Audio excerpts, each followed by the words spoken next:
Mä oon näitä veteraaneja, jotka on tehnyt internetissä bisnestä 1900-luvulla. Mä kutsun näitä rollaattori-internet-sukupolviksi.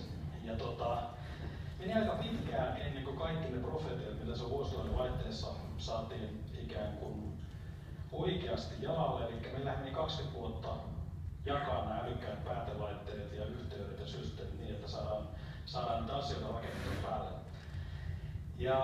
Mä sitten hain sellaista käsitettä tälle meidän yhteisölle, joka jollain tavalla kuvaisi sitä, että asiat ei pelkästään sähköisiä, vaan on älykkäitä.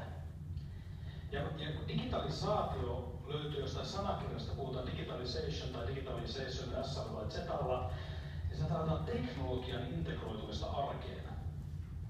Eli vähän niin kuin Googlen pääjohtaja taisi vasta sanoa, että internet häviää, katoaa paikasta. Meillä ei enää näyttöä puhelimen systeemillä, vaan se on kaikkialla. Ja kaikki on älykästä. Puhutaan myöskin, Linda Liukas puhuu siitä, että koodaamme tulee kaikkialle.